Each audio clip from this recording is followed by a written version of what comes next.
جس کو میں نے شعر میں پڑھا، جان ہے عشق مصطفیٰ، جس طرح انسان کے ساتھ جان لگی ہوئی رہتی ہے، جب تک جان ہے حرکت ہے، جب تک آپ کے جسم میں جان ہے، ہاتھ اٹھ رہا ہے، پیر اٹھ رہا ہے، زبان بول رہی، آنکھ دیکھ رہی ہے، کان سن رہے، جان ہے آپ کے اندر تو جسم میں حرکت ہے۔ اور فاضل بریلوی امام عشق و محبت نے کیا کہا، جس طرح انسان کے اندر جان ہوتی ہے ایسی ہی مومن کے لیے عشق مصطفیٰ جان کی طرح ہے۔ جب تک حضور کی محبت تمہارے اندر موجود ہے تمہارے جسموں کی حرکت نہیں بلکہ تمہارے چہروں کی رونق بھی باقی رہے گی، تمہارے آنکھوں کا نور اور دل کا سرور بھی میرے مصطفیٰ کا ان کا تذکرہ ہے، ان کی محبت ہے۔ اور ہمارے لیے میں آپ کی بات یہ بتا دوں، ہم حضور پاک صلی اللہ تعالی علیہ وسلم کی محبت کا تذکرہ اکثر محفلوں میں کیوں کرتے ہیں؟ الفضل لما شہد بہ الاعداء، ایک عربی کا مقولہ ہے، فضیلت اس کی جس کی دشمن بھی گواہی دیتے ہوں۔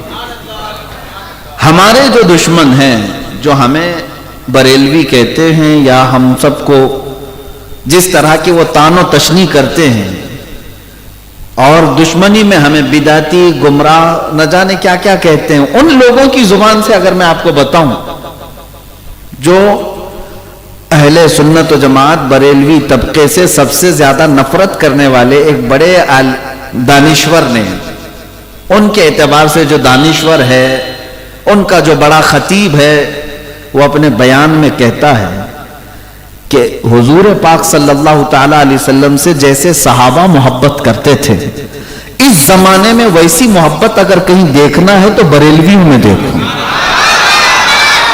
یہ کون کہہ رہا ہے؟ دشمن کہہ رہے ہیں۔ تو ہم نے یہ بات صرف اور صرف اس لیے لی کہ دشمن جس کی عظمت کا اعتراف کرے، یہ تو کمال کی بات ہوتی ہے۔ بعض لوگ اس بات کو بھی نہیں سمجھ پاتے۔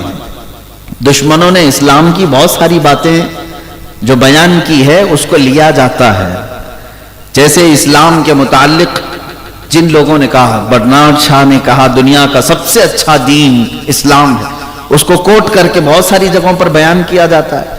حضور صلی اللہ علیہ وسلم کی تعریف میں گرو نانک نے کہا ہے، اور کئی ایسے انگریز مفکر ہیں، مدبر ہیں، مورخ ہیں، انہوں نے حضور کے بارے میں لکھا ہے، ان کی بھی چیزوں کو کوٹ کیا جاتا ہے۔ قرآن عظیم کے متعلق بھی کچھ محققین نے جو مسلمان نہیں ہیں، جو عظمتیں اور فضیلتیں بیان کی ہیں، اس کو کوٹ کیا جاتا ہے۔ اس لیے نہیں کیا جاتا کہ ہم ان کی عظمت کے قائل ہیں، اس لیے کیا جاتا ہے کہ دیکھو وہ گمراہ ہو کر کے بھی دین کی تعریف کر رہا ہے۔ ولید بن مغیرہ حضور کا کٹر دشمن ہے، لیکن اس نے جو حضور کی شان میں تعریفی کلمات کہے ہیں وہ آج بھی حدیثوں میں لکھے گئے ہیں۔ ابو جہل نے جو حضور صلی اللہ تعالی علیہ وسلم کے متعلق جملے کہے وہ بھی حدیثوں میں موجود ہے۔ تو یہاں ایک بات میں یہ عرض کروں کہ اگر میں نے کسی گمراہ، بددین، کافر اور مشرک کا کوئی قول نقل کیا ہے میرے آقا کی عظمت بیان کرنے، قرآن کی عظمت یا اسلام کی عظمت بیان کرنے کے لیے، تو اس کا مطلب یہ نہیں کہ میں اس کے عقیدے سے متفق ہوں، بلکہ اس لیے کہ عربی کا مقولہ ہے الفضل لما شہد بہ الاعداء، فضیلت اس کی ہے جس کی دشمن بھی گواہی دیتے ہیں۔ کسی کے دماغ میں یہ فطور تھا، اس کو دور کرنے کے لیے میں نے تمہید رکھی ہے۔ اب آگے میں اپنے موضوع پر گفتگو کرتا ہوں، ہو سکتا ہے اطمینان ہو گیا ہوں۔ میں جو بات عرض کر رہا تھا، حضور پاک صلی اللہ تعالی علیہ وسلم کی محبت کا تذکرہ آج کے زمانے میں بھی اگر آپ دیکھیں، پوری دنیا میں سب سے زیادہ جو قوم کرتی ہے اسی کو بریلوی کہتے ہیں۔ اگرچہ بریلی شہر کے رہنے والے نہیں ہیں، لیکن منسوب اس شہر سے ہو جاتے ہیں۔ کیوں؟ اس لیے کہ اس بریلی شہر میں ایک امام عشق و محبت ایسا آیا جس نے پوری دنیا کو زندگی کا ایک مزاج بتایا، اور اس نے یہ بتایا بریلی کے امام نے، تم اس کے لیے جیتے ہو، اس کے لیے جیتے ہو، فلاں کے لیے مرتے ہو، اس کے لیے فلاں کام کرتے ہو، یہ سب نہیں ہے مومنوں۔ تمہارا اصل زندگی گزارنے کا طریقہ یہ ہونا چاہیے، دہن میں زبان تمہارے لیے، بدن میں ہے جان تمہارے لیے، ہم آئے یہاں تمہارے لیے، یا رسول اللہ اٹھے بھی وہاں، یہ زندگی گزارنے کا مزاج اگر کسی نے دیا ہے تو وہ امام عشق و محبت نے دیا ہے. اپنا سب کچھ حضور کو مانا, حضور کے لیے فدا کیا, اور یوں کہا کروں تیرے نام پہ جان فدا, نہ بس ایک جان دو جہاں فدا, دو جہاں سے بھی نہیں جی بھرا, کروں کیا کروڑوں جہاں نہیں. یہ کس نے سکھایا ہمیں؟ یہ امام عشق و محبت اعلیٰ حضرت نے سکھایا. اس لیے اس طبقے کو آج منسوب کر دیا جاتا ہے بریلی شہر سے. اب آگے میں بات بتاؤں, حضور پاک صلی اللہ تعالی علیہ وسلم کی محبت اور ان کا تذکرہ ہمارے لیے کیوں ضروری ہے؟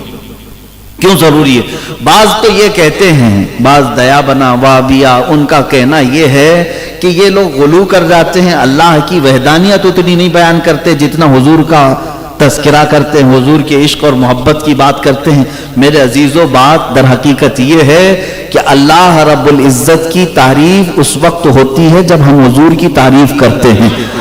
یہ بھی ہمارے اعلیٰ حضرت نے یوں کر کے بتایا, حمد بیان کی اللہ کی حمد بیان کی, لیکن کیسے بیان کی؟ وہی رب ہے جس نے تجھ کو ہمتن کرم بنایا, ہمیں بھیک مانگنے کو تیرا آستاں بتایا, تجھے حمد ہے خدایا, تجھے حمد ہے خدایا. یعنی اللہ کی تعریف بھی اگر سب سے بڑی تعریف ہے تو کیا کہا جائے؟ اس کی مخلوقات میں کروڑوں مخلوق ہیں, اگر کوئی تعریف کرنا چاہے اللہ کی تو یوں بھی کہہ سکتا ہے, یہ انسان ہے کتنا بہترین اللہ نے اس کو بنایا ہے, یہ درخت ہیں, یہ پھل ہیں, یہ پودے ہیں, یہ پھول ہیں, یہ کیڑے مکوڑے ہیں, یہ جانور ہیں, یہ بہائم پرندے ہیں, ان کو اللہ نے کیسی کیسی شکلیں دی, اس سے بھی تعریف ہوتی ہے.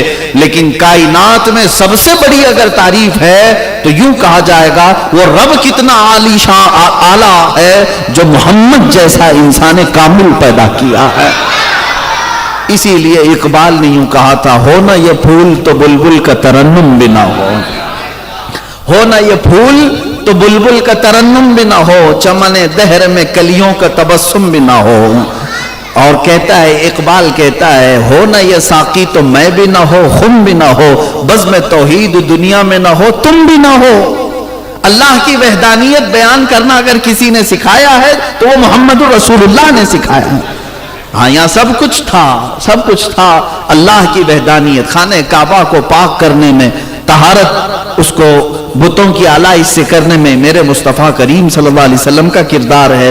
اسی لیے اقبال کہتا ہے, بزم توحید دنیا میں نہ ہو, تم بھی نہ ہو, خیمہ افلاک کا استادہ اسی نام سے ہے, نبض ہستی تفش آمادہ اسی نام سے ہے, دشت میں دامن کوہسار میں میدان میں ہے, بحر میں موج کی آغوش میں طوفان میں ہے, چین کے شہر مراکش کے بیابان میں ہے, اور پوشیدہ مسلمان کے ایمان میں ہے.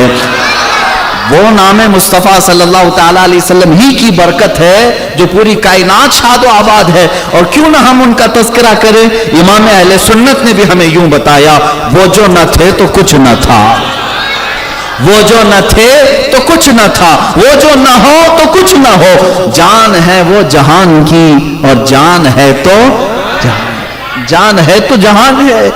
اور اس مسئلے میں اب آپ کو اندازہ ہو جائے, صحابہ اکرام کا کردار میں ابھی بتاتا ہوں کہ صحابہ نے اپنی زندگی میں سب سے زیادہ اگر کسی چیز کی حفاظت کا خیال کیا ہے تو وہ ذات رسول پاک ہے, وہ ناموس رسالت ہے. حضور پاک صلی اللہ علیہ وسلم کی عزت ہی کو ناموس رسالت کہا جاتا ہے. ہو سکتا ہے آپ کے لیے نیا لفظ لگتا ہو, یہ کوئی نیا لفظ نہیں, حضور کی عزت کو ناموس رسالت کہا جاتا ہے. میرے آقا صلی اللہ علیہ وسلم کی عزت کی حفاظت کرنا یہی تحفظ ناموس رسالت ہے. اور صحابہ کرام رضوان اللہ تعالی علیہ مجمعین نے سب سے زیادہ اپنی زندگی میں کسی چیز کی حفاظت کا خیال کیا ہے تو وہ حضور کی عزت کا خیال ہے. اس سے زیادہ وہ کسی چیز میں بہت زیادہ اتنے سیریس نہیں ہوتے جتنا حضور کے معاملے میں ہوتے تھے. بہت زیادہ سیریس ہو جاتے, یہاں تک کہ انہوں نے اپنی ماں باپ کو بھی نہیں دیکھا, بھائی بہنوں کو بھی نہیں دیکھا, کسی کو نہیں دیکھا جب ناموس رسالت کی بات آئی. کیوں؟ صحابہ کو معلوم تھا خیمہ افلاک کا استادہ اسی نام سے ہے, پوری کائنات کا دار و مدار اس نام سے ہے. اور اسی کو اقبال نے کہا نا, ہمیں کرنی ہے شہنشاہ بطحا کی رضا جوئی. ہم سب یہ اگر سمجھ جائے نا, وہ صحابہ کی زبان ہے جو اقبال ترجمہ کر کے کہہ رہا ہے, ہمیں کرنی ہے شہنشاہ بطحا کی رضا جوئی, وہ اپنے ہو گئے تو رحمت پروردگار اپنی. اگر حضور ہم